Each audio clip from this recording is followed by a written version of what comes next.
Greetings. Welcome to the Discovery Corner. Starting out with my doodles today.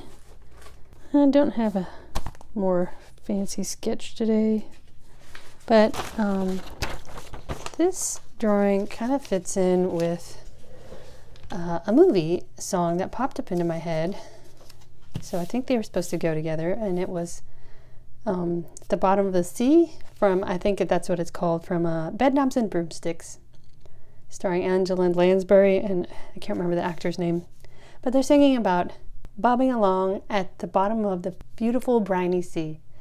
And they're happy about it, they're having a grand time, they're chipper about it, enjoying their little adventure at the bottom of the sea.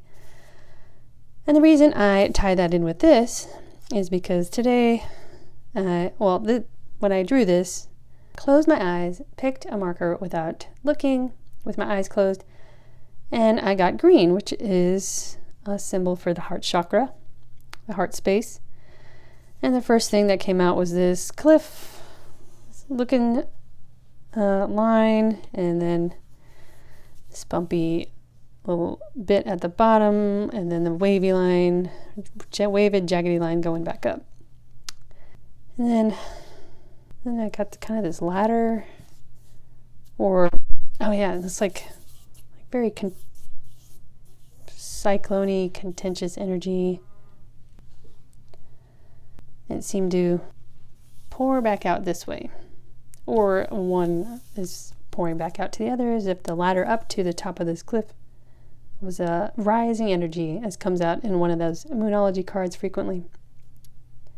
And it's filling this sea, and I liken this to falling off a cliff into the bottom of the sea, and that's where you kind of are emotionally and mentally, and you have to make your way across it, and climb back up, climb back out. But it's filled with all this like dramatic, contentious energy, which can be like the energy of your own inner space, like wrestling with your mind, your thoughts, your feelings, trying to sort through them. It's all a big storm right now, and that of others coming at you. And so the reason I bring up the song in connection to how I interpret this drawing is just in connection with yesterday's message, which was to just kind of go with the flow, just accept that that's where you are right now. You're in a rough space, and you can acknowledge that, and you're allowed to be there. And you can acknowledge all the intense feelings and thoughts that are kind of bombarding you from inside and out. The key is to observe them and acknowledge them, acknowledge that you're allowed to feel that way and think that way, and acknowledge that you're allowed to be in that space and that cyclone of energy messing with your head and your heart right now. But the trick is to try to temper the mind, clear the thoughts, so you can just observe your feelings, acknowledge that you're allowed to have them, let yourself feel them, so you can process them and release. And that's how you get across the sea and back up out the other side. And that's how you can make like an adventure out of it, like a challenge. How do I face this head on and get through the storms, as I was referring to yesterday, and keep going, get through the bottom of the sea, and be able to look back on it as what I needed to do. A good thing in the end for the growth of my soul. All right, I got my 3-pencil sketch here. It's a little bit more childlike today because I was doing it entirely with my eyes closed. I think the first color was this brownish color. I forget what brown. This could also be orange, which is, you can see this as orange, which is the sacral chakra, which includes it's close to the base chakra, and it includes like sensual energy, sexual energy, and creative energy. And this one's black, so perhaps that was clouding your judgment, or you were channeling it. And here, base energy, root chakra, which is all about earthly needs, desires, surface level connections, like you have to care about your earthly life, but if you care only about your earthly life, only about your material abundance and your material appearance, then that will keep you in a dark space eventually. You'll realize that it's not good for your soul's growth. And I think this may be the state you realize you were living in most of your life, and it's become dissatisfying recently. Okay. You can pull a few cards.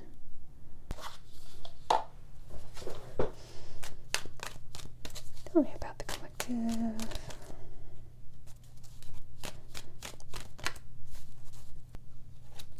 Another grow. This came out in reverse. So you may be having trouble getting to that point of accepting the need to face that storm, face the fact that you're stuck in this bottom of the sea of, like, you've hit rock bottom. You're in the bottom of the sea of emotion and thoughts, and you may feel like you're drowning, and so you're having trouble seeing the way forward, the way up and out.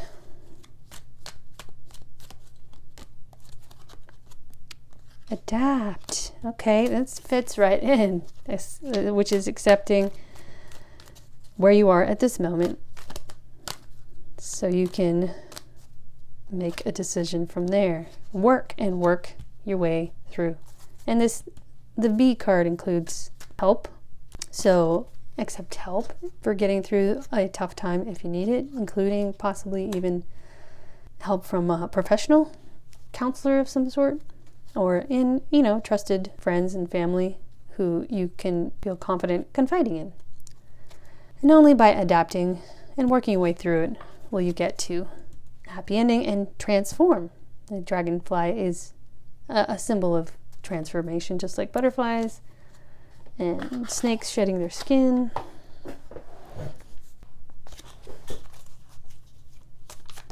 Another, I felt compelled to watch the movie Raya and the Last Dragon.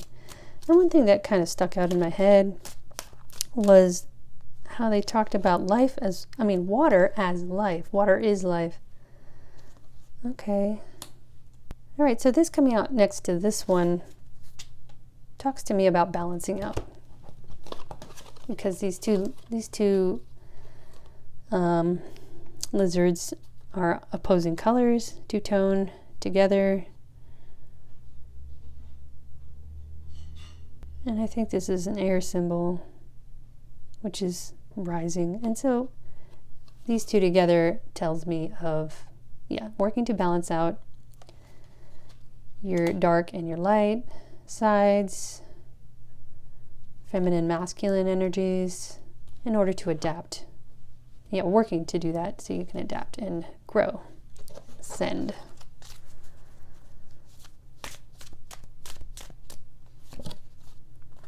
Queen of Swords. Tell me about this Queen of Swords.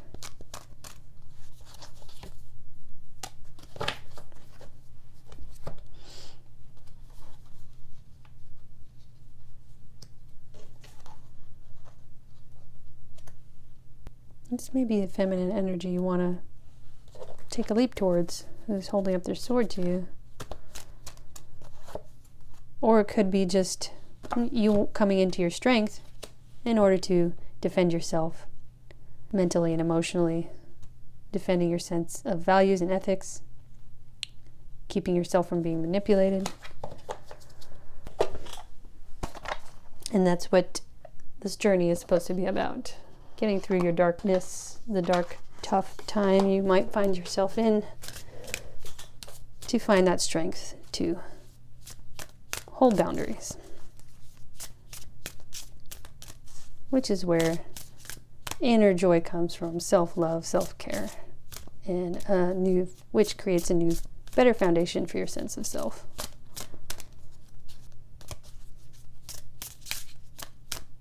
Oh, yeah, I was talking about Raya and the rain. Water is life. And at one point the dragon makes it rain. And that kind of spoke to me of the storms I was talking about yesterday. Distance. Your partner may be physically or emotionally distant. Okay, maybe you are trying to distance yourself from your past and work your way out of, grow work your way to grow out of an old you. Be more adaptable and self-assured and thinking for yourself, and you're ready to leap towards that. You're building, growing a sense of strength to make the distance, put any distance you need to put. Anyway, the storms.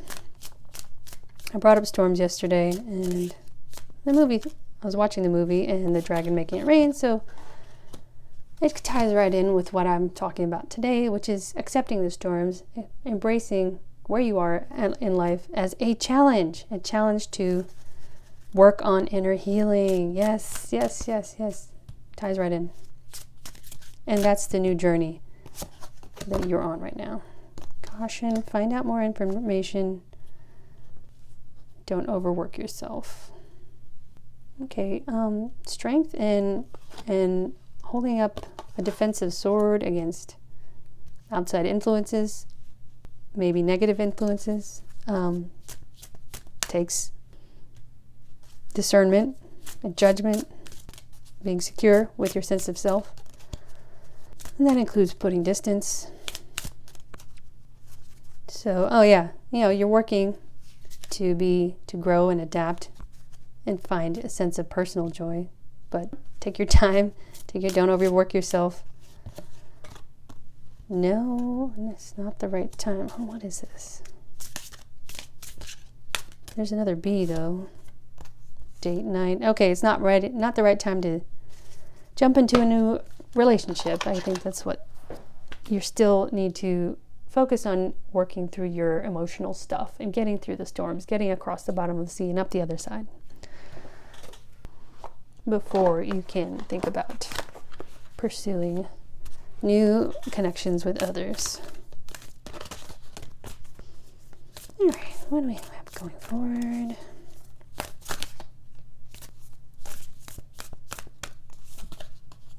Look at the bigger picture. All right. When you realize what it is you need to learn about yourself and your life, and you work towards that you realize that's what you need to work towards by keeping some distance and going slow. And I think of Cupid's arrow in connection with date night, then the universe will bring those things to you. You'll put out the energy that attracts the right connection. That's the theory of, manifestation. If you focus on cultivating a sense of belief that you are worthy of good things, love and healthy relationships, then eventually, in time, in divine timing, those things can happen for you. The end of a tough cycle approaches. Fits right in. Can't make it up.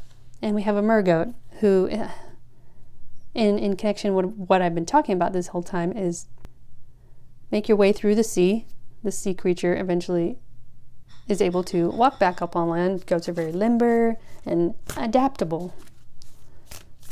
So keep swimming, as Dory says in Finding Nemo. Just keep swimming.